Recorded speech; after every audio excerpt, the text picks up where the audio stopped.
Third law है 48 laws of power में, conceal your intentions. अपने मकासद, अपनी इंटेंशंस को छुपा के रखें, किसी को पता ना चलने दें, क्योंकि जब किसी को आपकी इंटेंशन का पता होगा तभी वो आप पे वार कर सकता है, तभी वो आपका मुकाबला कर सकता है। अगर आपकी इंटेंशंस का किसी को पता ही नहीं होगा तो जब तक उन्हें पता चलेगा तब तक उनका खेल ख़त्म हो चुका होगा और आप अपना मकसद हासिल कर चुके होंगे। रॉबर्ट ग्रीन इसकी एग्जाम्पल लिखते हैं कि एक शहज़ादा था तो उसे किसी शहज़ादी से प्यार हो गया। प्रिंसेस की स्टोरी है, लेकिन उन्होंने लिखी किसी और वर्डिंग में। मेरा मकसद सिर्फ आप तक पहुंचाना है, आपको ये बताना है कि कंसील योर इंटेंशंस के क्या फ़ायदे हो सकते हैं। मैं बार बार रिपीट कर चुका हूँ कि मुझे आगे भी कमेंट्स आए कि सर आप हिस्ट्री के याद नहीं रखते, आपने उनके नाम नहीं बताए, आपने उनकी डेट्स नहीं बताई। यार यहाँ पे मैं आपको डेट बता रहा हूँ या आपको मैं सिखा रहा हूँ कि आपने अपनी इंटेंशंस कंसील करनी है। आपका ये वीडियो देखने का मकसद क्या है? आपने 48 लॉज ऑफ पावर याद रखना है कि उस शहज़ादी का नाम याद रखना है। तो एक शहज़ादे को एक शहज़ादी से प्यार हो गया, लेकिन वो उसे घास नहीं डाल रही थी। तो वो किसी एक्सपर्ट के पास गया जो कि राइटर भी थी और उनकी एज तकरीबन 65 थी। यहाँ पे एज बताने का मकसद यह है कि एज का ताल्लुक़ तजुर्बे से होता है, और उन्होंने वो ऐसे बहाव से गुजर चुकी थी, इसलिए वो उनके पास गए। तो उसने उसे बताया कि आपने अपनी इंटेंशन कंसील करनी है, आपने उसे नहीं पता चलने देना कि आप उससे प्यार करते हैं, और अभी तक जो आपने रायता खिलाया है उसे शो करना कि आप जस्ट उससे फ्रेंडशिप करना चाहते थे। तो जब वो उसके पास गया तो उसने जस्ट उसे एज ए फ्रेंड, जिसे कहते हैं ना, फ्रेंड जोन कर दिया। और फिर बाद में उसके कहने के मुताबिक वो उससे दूसरी जगहों पे दिखा खूबसूरत लड़कियों के साथ, जिसकी वजह से उसे जेलसी फील हुई। लेकिन उस राइटर के कहने के बरखिलाफ़ प्रिंस ने उसे अपनी मोहब्बत का इजहार कर दिया जब वो लड़की उसके पीछे पागल हो गई। लेकिन जैसे ही उसने इजहार किया वो स्पेल ख़त्म हो गया, क्योंकि जब भी किसी को आपकी इंटेंशन का पता चल जाए तो आपका वो स्पेल ख़त्म हो जाता है। कुछ लोग होते खुली किताब की तरह होते हैं, वो जो हैं वो सामने हैं। ऐसे लोगों के पास कोई भी पावर नहीं होती, जो लोग खुली किताब की तरह होते हैं, जिनके पास कोई राज नहीं होता, वो एक खुली किताब की तरह होते हैं। और ये बहुत आसान है, क्योंकि ज़बान पे कंट्रोल करना सबसे मुश्किल काम है। जैसा कि इस्लाम में बताया गया कि जहादु फिन नफ्स सबसे बड़ा जहाद है, लेकिन यहाँ पे इस बात का जिक्र करना बरखिलाफ़ है, क्योंकि रॉबर्ट ग्रीन ने ये पावर के कवानीन लिखे हैं। लेकिन इस्लाम भी कहता है कि आप वो तमाम चीज़ें सीखें जो आपको आपके दीन फैलाने के, अपने दुश्मन के मुकाबला करने में काम आ सकते हैं। आपको दुश्मन की ज़ुबान सीखनी चाहिए। तो आपको अपनी इंटेंशंस कंसील करके रखनी है। जैसा कि एक शख्स, आप अपनी इंटेंशंस कंसील करके क्या क्या कर सकते हैं। जैसे कि फॉर एग्जांपल हमारा पाकिस्तान है, यहाँ पे कोई पार्टी आती है, वो कहती है कि हम कश्मीर को आज़ाद करवाएंगे, हम कश्मीर को आज़ाद करवाएंगे। वो ये कहकर वोट लेती है, लेकिन उनका असल इंटेंशन कुछ और है। वो किसी और इंटेंशन के तहत आए हैं, लेकिन उन्होंने यूज़ किसी और इंटेंशन को किया। उन्होंने ज़ाहिर कुछ किया, वो आए किसी इंटेंशन के ज़रिए। ऐसी ही मिसाल उन्होंने दी है, लेकिन मैंने यहाँ पर आपको मॉडर्न एरा की देखिए ये बात ज़ाहिर कर दी है कि कोई शख्स किसी और इंटेंशन से आए, कोई और इंटेंशन ज़ाहिर करे, लेकिन उसकी असल इंटेंशन कुछ और हो, जो कि उसने कंसील की हो, जो कि उसने छुपाई हो। ये सबसे बेस्ट एग्जांपल थी। अब आते हैं कि हम अपनी इंटेंशंस कैसे छुपा सकते हैं, स्मोक का कैसे यूज़ किया जाता है। एक शख्स अब रिटायर होने के नज़दीक था, तो वो अपने वेयर हाउस सेल कर रहा था। उसके एक वेयर हाउस की करीबन कीमत $8,000 थी, या आप कह सकते हैं कि पाकिस्तानी 1.5 करोड़ रुपया था इस वक्त एक वेयर हाउस की। तो एक लड़का आता है उसके पास करीबन 24 से 25 साल का, जो कि आकर कहता है कि मैं ये ख़रीदना चाहता हूँ, लेकिन मैं आपको डाउन पेमेंट थोड़ी नहीं करूँगा, बल्कि मैं कल आकर आपको फुल पेमेंट करूँगा। तो वो एक उम्र गुजारी हुई शख्स, तजुर्बाकार, वो कहता है कि तुम्हारे पास इतने पैसे कहाँ से आएंगे।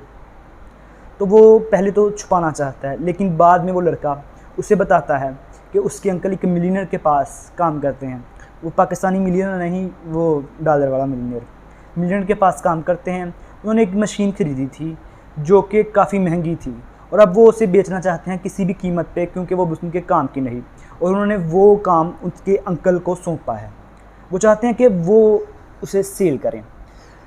जो कि वो 35,000 में सेल करेंगे किसी फाइनेंसर को लेके, और बाद में वो तीनों मिलके उसे $1.5 लाख से ऊपर सेल कर देंगे और बाकी हिस्सा वो बांट लेंगे, और वो फाइनेंसर ढूंढने की ज़िम्मेदारी उसकी है। इसलिए तकरीबन उसमें से 40,000 45,000 उसका भी बनता है, $45,000, जो कि तकरीबन 1.5 करोड़ ही इस वक्त का बन जाता है उस वक्त के हिसाब से। तो वो मान जाता है, वो कहता है कि मैं चाहता हूँ कि मैं वो फाइनेंसर बनूँ, मैं वो डील में शामिल होना चाहता हूँ और 3rd हिस्सा मेरा। लेकिन वो नहीं मानता पहले, लेकिन उनके बार बार परसिस्ट करने पे वो मान जाता है। और बाद में वो एक ट्रेन में बैठे होते हैं, तो वो यंग मैन अपने साथ एक बॉक्सर लेके आता है। उस बॉक्सर का पेट भी निकला होता है और बियर्ड होती है ग्रे कलर की, और वो उन्हें बताता है कि ये बॉक्सर है, ये प्रोफेशनल है। लेकिन वो शख्स डील की एक्साइटमेंट में इतना गुम होता है कि वो उसके हुलिये पे ध्यान नहीं देता कि एक बॉक्सर का हुलिया कैसा होता है।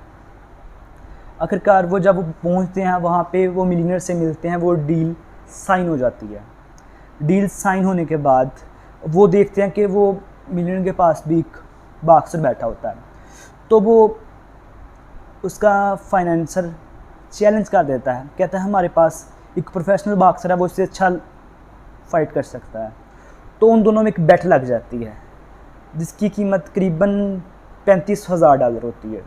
पहले उसने $35,000 उसे दे दिया होता है और अभी मशीन ख़रीद के प्रॉफिट कमाना होता है। फिर $35,000 की बेट लग जाती है और वो फाइनेंसर बेट लगाता है। बाद में उनमें होता है कि ये बेट के पैसे कौन देगा। फाइनेंसर कहता है कि जब हमारा बॉक्सर इतना प्रोफेशनल है तो ये पैसे मैं दे दूँगा। तो वो कहते हैं कि क्यों ना हम ये फ़िक्स कर लें, हम इसमें से कुछ हिस्सा दूसरे बॉक्सर को दे के ये फ़ाइट फ़िक्स कर लें। लेकिन जब ये फ़ाइट शुरू होती है तो फाइनेंसर का बॉक्सर नॉकआउट हो जाता है, और जब मिलीनियर का एक एक्स डॉक्टर, उसका जो कि दोस्त होता है, वो उसकी पल्स चेक करता है तो वो बताता है कि ये मर चुका है। और उसी वक्त वो फाइनेंसर भाग जाता है और वो चाहता है कि वो दोबारा उस यंग मैन और मिलीनियर को कभी ना देखे। उसे वो अपने $35,000 दिए हुए और $35,000 बेट लगाए हुए भूल जाते हैं, क्योंकि वो एक जुर्म से बचना चाहता है। और थोड़ी देर बाद वो बॉक्सर उठ खड़ा होता है, क्योंकि उसने वो फेक चिकन ब्लड यूज़ किया था और वो सिर्फ एक आर्टिस्ट थे। उन सब ने मिलकर उस फाइनेंसर को फंसाया और उसके एक स्मोक पैदा कर दी। वो स्मोक थी वो डील, और अब वो सिर्फ उस जुर्म से बचने के लिए भाग जाता है। और जिसने ये पूरा खेल खेला वो एक बहुत मशहूर कॉन आर्टिस्ट थे, वेल। अब बात करते हैं नेक्स्ट एग्जांपल की कि स्मोक कैसे पैदा की जाती है इंटेंशन को छुपाने के लिए। पुराने वक्त में चाइना में एक रिवाज था कि बादशाह जब दूसरे बादशाह से मिलने जाते तो या तो वो उसे जहर दे देते या उसे मार देते। तो दो बादशाहों की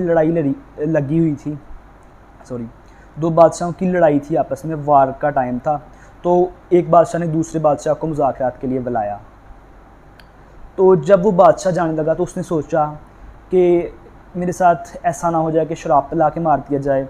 तो वो उसकी जो आर्मी के बेस्ट सोल्जर्स थे उसने वो साथ ले लिए, तकरीबन अपनी थर्ड हाफ आर्मी का उसने साथ ले लिया, और वो चला गया बादशाह से मिलने और अपनी आर्मी वालों को कहा कि आपने वहाँ पे कोई शराब भी नहीं पीनी और ध्यान रखना है। जो कि उसके स्ट्रॉन्गेस्ट कमांडोज थे, आप कमांडोज कह सकते हैं, उसने अपने साथ ले लिए और बाकी आर्मी वहीं पे रहने दी। जब वो बादशाह के पास गया तो उसने देखा कि बादशाह के रूम में सिर्फ कुछ फ़ौजी थे, कुछ आर्मी मैन थे। उसे लगा कि बाकायदा बादशाह ने थोड़ी दूर रखे होंगे, ठीक है, क्योंकि वो तो बादशाह से मिलने गया था। और वहाँ पे बादशाह ने मुज़ाकरात किए, खाना खाया, और लेकिन जब वो वापस पहुँचा तो उसने जाके देखा कि उसकी कुछ आर्मी मर चुकी है और बाकी भाग चुकी है। ये टोटली स्मोक था। स्मोक ऐसे था कि बादशाह ने जब दूसरे बादशाह को बुलाया तो उसे पता था कि यहाँ पे रिवाज है कत्ल कर देने का, तो वो अपने साथ अपनी बेस्ट कमांडोज ले आएगा।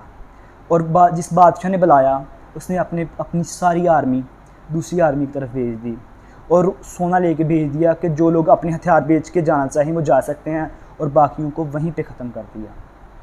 और बादशाह के पास उस वक़्त सिर्फ 10 फौजी थे, और जो बादशाह लेके आया था साथ, उसके पास उसकी आर्मी के तीसरा हिस्सा था।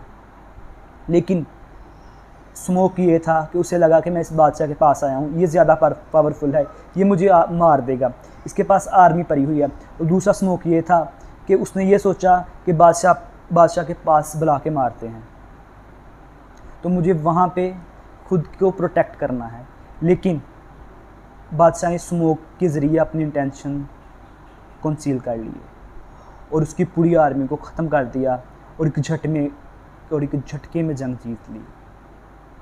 That's it. Thanks for watching और सब्सक्राइब करना मत भूलिएगा।